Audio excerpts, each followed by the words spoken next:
Far away from the Goldstein estate, in a bustling, vibrant part of the city, Dan meticulously wiped grease from his capable hands.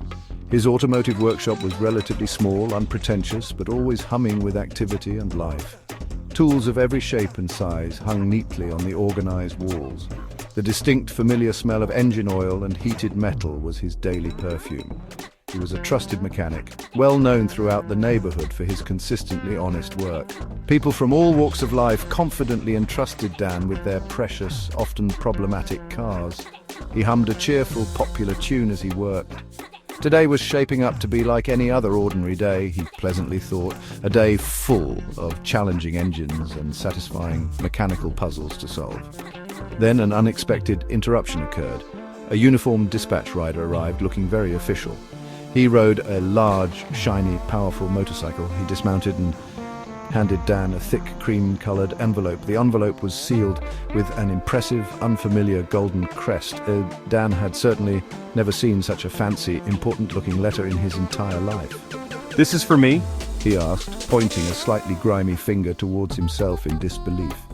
The dispatch rider nodded curtly without a word, then promptly sped off down the busy street. Dan stared at the mysterious envelope. It felt significantly heavier in his hand than any heavy-duty spanner in his well-stocked workshop. He began to wonder with a growing sense of unease what important message could possibly be concealed inside. He carefully, almost reverently, opened the envelope.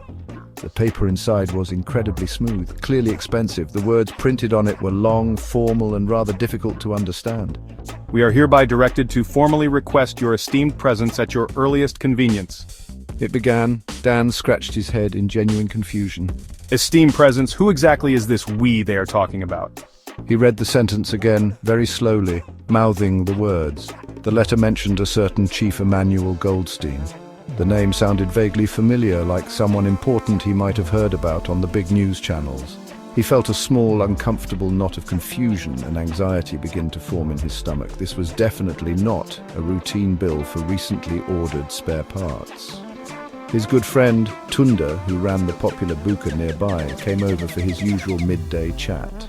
"Dan, my reliable man, you look like you have just seen a worrisome ghost." Tundi exclaimed with concern. Dan wordlessly showed him the perplexing letter. Tunda's eyes widened considerably as he read. "Ah, Chief Emmanuel Goldstein. That is a very big man, a powerful man. What on earth does he want with a simple, hardworking mechanic like you, Dan?" Dan could only shrug his shoulders, a nervous, uncertain smile playing on his lips. "That, my dear brother, is the million-naira question right now.